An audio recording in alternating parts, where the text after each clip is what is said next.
बसराजी गुजर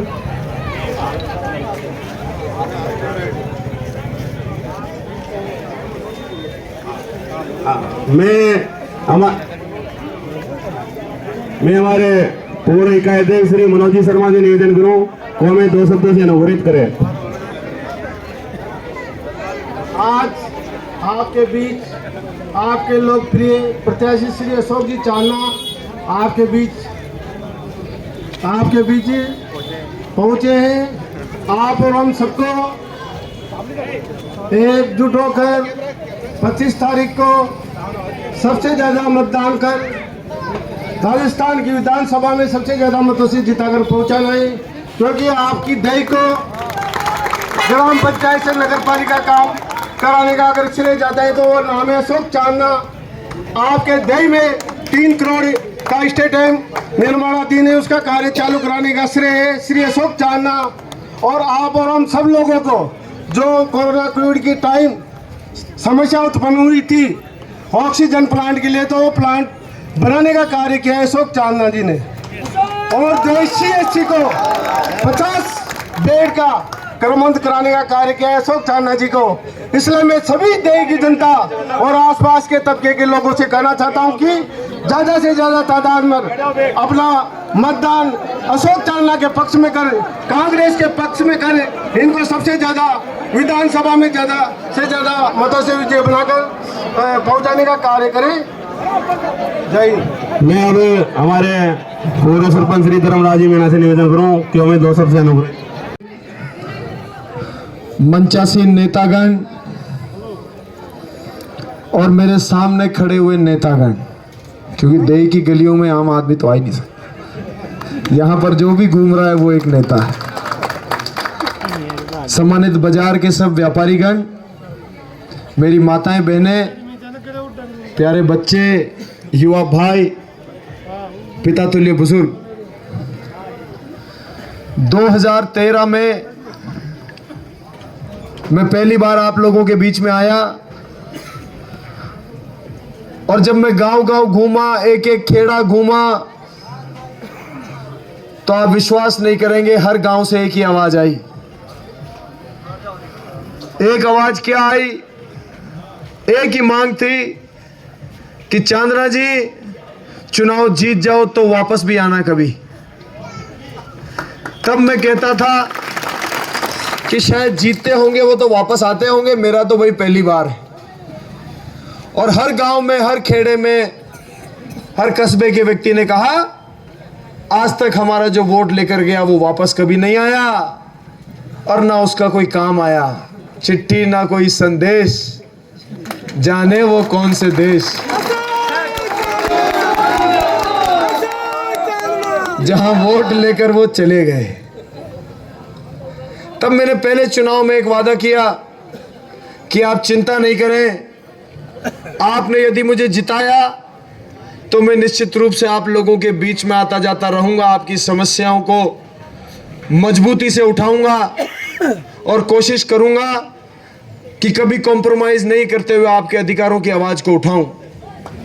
उस कड़ी में आपको याद होगा 2015 में हम विपक्ष के विधायक थे। 2015 में ओलावृष्टि हो गई थी, किसानों का सारा फसल खराब हो गई थी।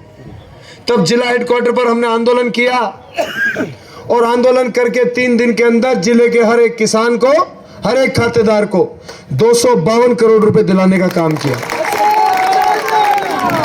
मैं किसान की बात इसलिए हर जगह करता हूं क्योंकि 90% आबादी किसानी पर आधारित है और जो बड़े कस्बों में व्यापार है वो भी किसानों की समृद्धि के ऊपर आधारित है।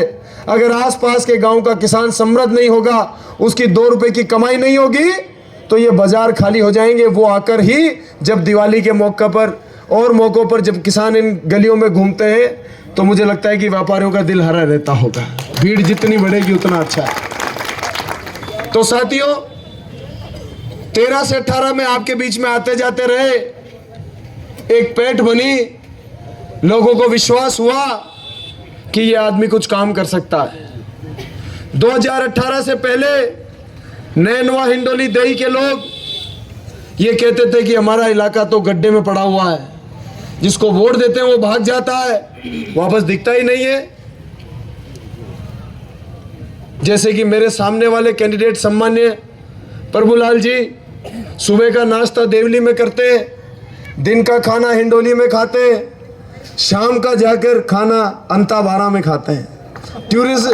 टूरिस्ट टाइप का एक कल्चर है उनका, उनको मुबारक, सबकी अपनी अपनी आदत होती है। लेकिन हमारी तो आदत है कि जिसका कर्जा लो पूरी ईमानदारी से चुकाओ। और जिन लोगों ने विश्वास किया उन लोगों के बीच में बने रहो, छोड़कर उनको कभी भी मत जाओ। जो छोड़कर चले जाते हैं उनको आपसे कभी मोहब्बत थी ही नहीं थी उनको मोहब्बत। जिनको मोहब्बत होती है वो छोड़ के कभी नहीं जाते, इसलिए हम आपको छोड़कर कभी नहीं जाते। पहला भी चुनाव यहीं से लड़े, दूसरा भी चुनाव यहीं से लड़े और तीसरी बार भी चुनाव यहीं से लड़ रहे हैं, इस विश्वास के साथ में यदि काम किया होगा, सेवा की होगी, तो जनता अपने आप प्यार और आशीर्वाद देगी। यदि कोई हमसे गलती हुई होगी तो जनता का अधिकार बनता है कि जिसने गलती करी उसको सजा दे, लेकिन ये नहीं कि सजा लेने का टाइम आया तो भाग गए। जैसे सम्मान्य प्रभुलाल जी ने 2003 में देवली में जीते, 8 में उनको लगा सजा मिलने वाली, हिंडोली भाग गए। 8 में हिंडोली के लोगों को ठगा, 13 में लगा हिंडोली नैनवा के लोग सजा दे देंगे, अंता भाग गए। 13 में अंता के लोगों को ठगा, 18 में और आगे चले जाते, लेकिन उसके आगे राजस्थान ही खत्म हो गया। फिर वापस आना पड़ा और जैसे जैसे वापस आ रहे हैं वैसे वैसे लोग उनका कर्जा दुगना चुकाकर भेज रहे हैं। जिन लोगों ने उनकी खुद की जाति के वोट 40,000 हैं, 40,000। वहां पर प्रमोद जैन भाया जी कांग्रेस के कैंडिडेट हैं, जिनकी जाति के वोट 500 भी नहीं है। कैबिनेट मंत्री रहते हुए उन्होंने क्या कर्म किए होंगे कि जिसकी जाति के वोट 500 नहीं है, उनके आगे जनता ने 36,000 से हरा के भेजा, 36,000 से हरा के। मैं तो 2013 से 18 में यहां बना रहा। 18 में मैंने एक क्षेत्र के लोगों से एक वादा किया, एक विश्वास जगाया कि आप कांग्रेस की सरकार आ रही है, आप इस सरकार के तहत मुझे जिताएंगे। मैं आपसे वादा करता हूं कि 25 साल की कसर कम से कम निकालूंगा। जीतने के बाद पहले साल के अंदर 5.5 करोड़ की जल योजना, घर घर जल योजना का काम शुरू कराया, वो ये देई की जनता जानती है। घर घर में पानी आ रहा है। 5.5 करोड़ का पहले साल। उसके बाद में अस्पताल में जो 30 बेड का स्वीकृति थी, मुख्यमंत्री जी नैनो आए थे ग्रामीण ओलंपिक के समय में, उनसे घोषणा करवाई और 30 बेड के अस्पताल को 50 बेड का किया ताकि मरीजों को कोई तकलीफ नहीं हो। एम्बुलेंस नहीं थी, देई के लोगों ने कहा कि एम्बुलेंस की बड़ी समस्या आती है आसपास के गांव में, तो कृपया करके एम्बुलेंस मंत्री जी प्रोवाइड कीजिए। एम्बुलेंस आज आपके देई के अस्पताल में एम्बुलेंस भी खड़ी है। फिर यहाँ के नेताओं कार्यकर्ताओं ने कहा कि पंचायत होने की वजह से सर्वांगीण विकास रुका हुआ है, केवल पंचायत राज का पैसा आता है, वो रेवेन्यू विलेजेस के अंदर लग सकता है। कस्बे का विकास तो नगर पालिका की प्रणाली से होगा, नगर पालिका की अपनी अर्निंग होती है। बैठ जा बेटा, बैठ जा, यहाँ बैठ जाओ, यहाँ बैठ जाओ। उससे जब तक नगर पालिका नहीं होगी, अब ये देई को आगे विकास के लिए बहुत समस्या होने वाली है, क्योंकि ग्रामीण इलाका तो पंचायत राज का इलाका ही बहुत कम रह गया। तब मैंने मुख्यमंत्री जी से आग्रह किया और मैं उनका धन्यवाद देता हूं मुख्यमंत्री जी का कि एक विधायक मंत्री तो ये नहीं कर पाता, लेकिन उन्होंने बजट के अंदर ये घोषणा करी कि देई को नगर पालिका बनाया जाएगा। ये जरूर है कि पंचायत से नगर पालिका बनने की प्रक्रिया में वो थोड़ी बहुत तकलीफें तो आ रही हैं, ये मैं स्वीकार करता हूं, लेकिन प्रक्रिया के अंदर थोड़ी बहुत तकलीफें तो आनी स्वाभाविक है। पूर्व में जो बनी उन्हें भी आई होगी, लेकिन इसके फायदे आने वाले समय में अनंत फायदे इस कस्बे को मिलने वाले हैं। आप लोग आने वाले समय में देखेंगे कि नगर पालिका बनने का कितना फायदा है। साथियों, यहाँ के बच्चों ने कहा हमारे को स्टेडियम चाहिए। नैनवा का स्टेडियम देख के किसी का भी दिल भाग भाग हो जाएगा, तो देई के कस्बे के बच्चों का क्यों नहीं दिल भाग भाग हो। आज देई और इंडोली में तो स्टेडियम बन गया, आपका 3 करोड़ का स्टेडियम स्वीकृत हो चुका है। अब चुनाव के समय में थोड़े थोड़े ठेकेदार ढीले चलते हैं, चुनाव के बाद में इसकी स्पीड को 100 से ऊपर निकाल देंगे, चिंता मत करो। स्टेडियम हो गया, 3 करोड़ की सीसी सड़कें पूरे देई कस्बे में आप लोगों ने देखी। स्टेडियम के पीछे की तरफ भी वो सड़क बनी है। अनेकों सड़कें तकरीबन देई के 90% इलाके में कीचड़ मुक्त हो चुकी है। 10% और बची है, वो भी आने वाले समय में कर देंगे। शांति भैया।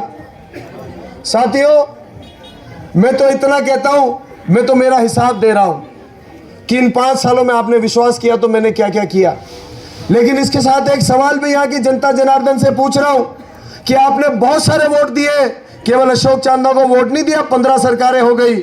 मैं तो ये पूछना चाहता हूं कि आप लोगों ने पूर्व में वोट दिए, उन्होंने क्या क्या कराया, जरा उनसे सवाल पूछ लेना। भाई वोट तो 2 ही लोग मांग रहे, 2 में कंपैरिजन होगा, दोनों का भी कार्यकाल है, कम से कम सवाल तो पूछिए। सवाल पूछने का आप लोगों का अधिकार बनता है। जो कस्बे जो लोग सवाल नहीं पूछते वो विकास से अछूते रह जाते हैं। इसके अलावा हमारी नैनवा तहसील के अंदर आजादी के बाद 71 साल हुए, एक भी सरकारी कॉलेज नहीं बना था। मैंने इस 5 साल के कार्यकाल में भगवान आदिनाथ मारवाड़ा जो प्राइवेट था उसको सरकारी करा दिया। सरकारी होने का सबसे बड़ा फायदा है कि फीस 5 गुना कम हो गई, 5 गुना। और सरकारी कॉलेज भविष्य में बेहतर, वहां पर सरकार का पैसा लग पाएगा, वो अच्छा बन पाएगा। साथ के साथ एक ITI स्वीकृत करवा दी है और ITI का भी काम चल रहा है। और इस मैदान के अंदर ये देई कस्बे वालों के सामने मैं खुला कहकर जा रहा हूं, अगली बार कांग्रेस की सरकार आएगी, एक सरकारी कॉलेज इस देई कस्बे के अंदर बनाऊंगा, ये मैं घोषणा करके जा रहा हूं।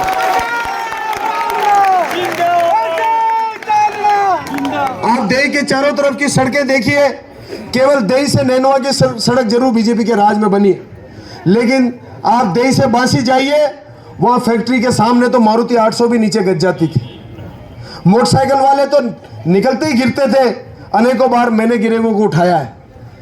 पहले राज आते ही यहां से देई की सड़क बनाई, यहां से बांसी की सड़क बनाई। आज आप देख लीजिए, पुरानी फोटो निकाल लीजिए। उसके बाद में देई से ये पूरा ग्रामीण इलाका जोड़ दिया, गुड़ा सतावर्दिया, मरा, सादेड़ा, ठेठ हिंडोली तक निकाल दी, ताकि इस इलाके के गांव के लोग भी सुलभ तरीके से देही के कस्बे में आ सके, देही में शॉपिंग कर सके, छोटी मोटी चीज हो तो उनको तकलीफ नहीं आए, देही के व्यापारियों का हमारा कारोबार बढ़े, इसलिए ये सड़क इधर वाली भी जोड़ दी है।